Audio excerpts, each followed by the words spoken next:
The performance part of what I do is where I actually see what I've accomplished in the writing, and I get the exchange back from the audience, and that's the part that I enjoy the most.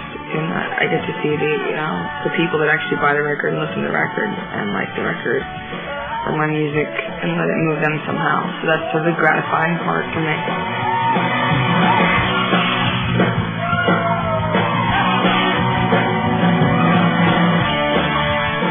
You know, the first record that came out was I know there was the first entry, and I know that there was a lot of interest because of the pedigree.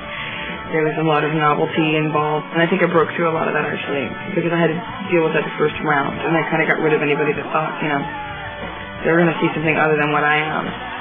But in the process of doing that, I haven't made an impact, and I didn't even realize it, which is good. And then every time I did my own touring, that happened every night, so that's good for me, otherwise I wouldn't do this since I was 5. So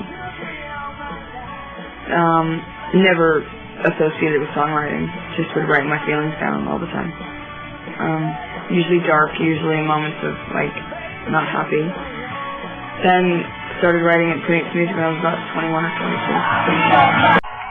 22. When I had gone through enough in my life where I feel like I needed to let it go and let people know who I really was through that, then I did that at the right time.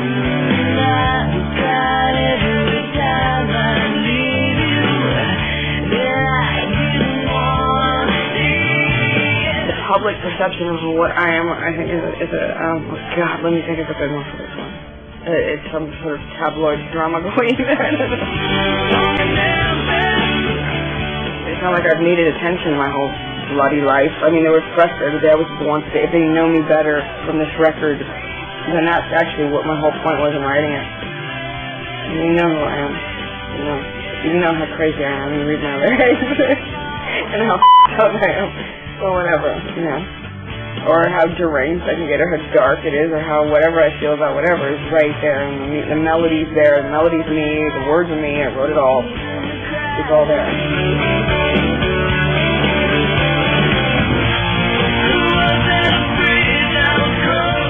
I never wanted to write a song ever about anything indicating my genetic code whatsoever or my background. But if there is one, and if I do have to, then that would be that song.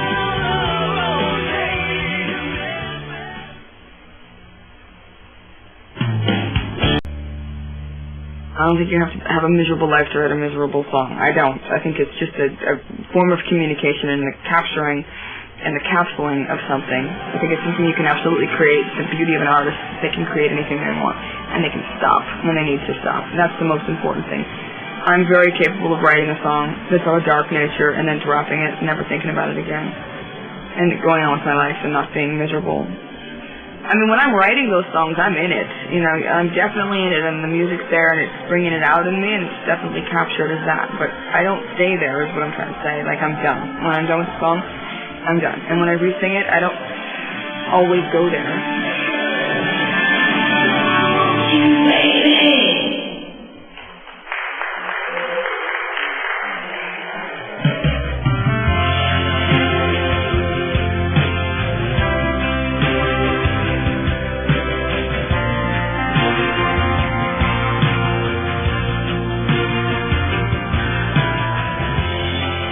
Actually, I love touring. I can say I do love it. I love to tour. I love traveling. I love going to different places. I like the randomity level. It's really high.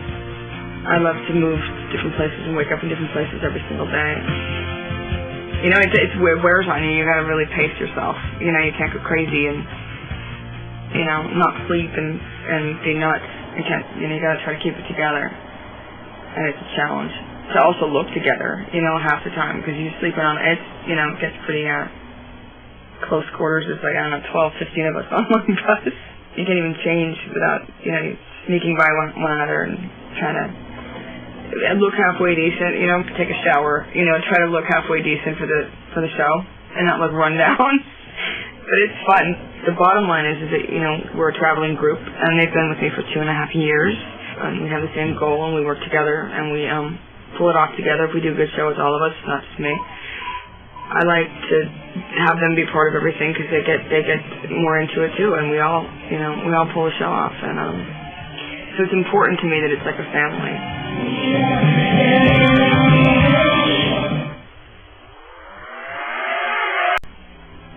There was no difference in my approach to songwriting in the second one. I just tackled whatever subject matter was on my mind again while the writing process was taking place, whatever I was going through.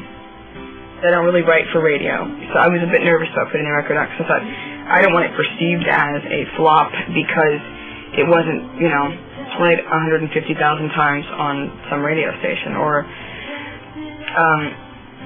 doing whatever it's supposed to do to look a certain way. It was a bit intimidating because I knew that we weren't going to get that because I don't write for that. So I was like thinking this is going to be a nightmare. But I'm going to do it because hopefully in the end music will speak anyway. And I'm going to put it out there and just hope that, I make the fans that I have happy and make more fans. So, I was shocked it landed in the top 10 when it debuted.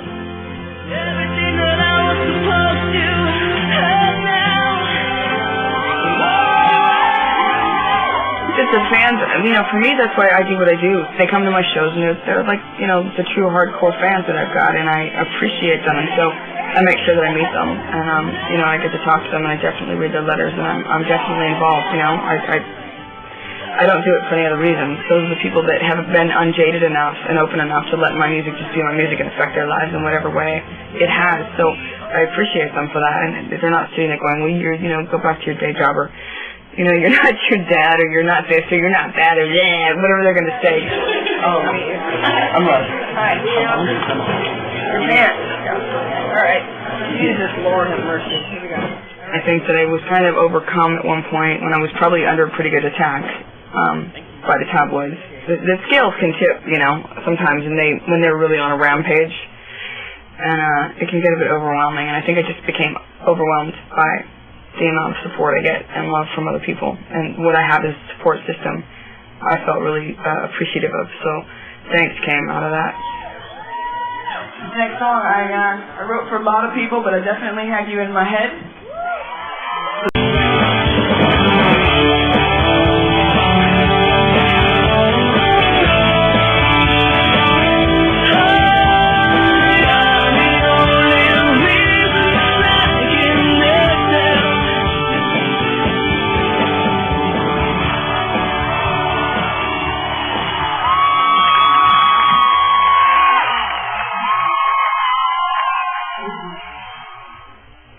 I have certain people that I really like writing with.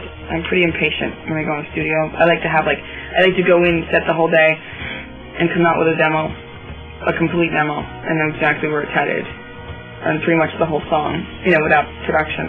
The people that I write with are fast. Like Linda Perry is like a machine. You walk in there, from the first chord or the first whatever. First of all, she plays everything. She plays piano amazingly. And from the first chords of whatever to the finale, it was a true collaboration. My favorite song to perform is Idiot. I love doing that song. It's so much fun to do. Getting a lot of attention, which I like because it was a lot of fun to write.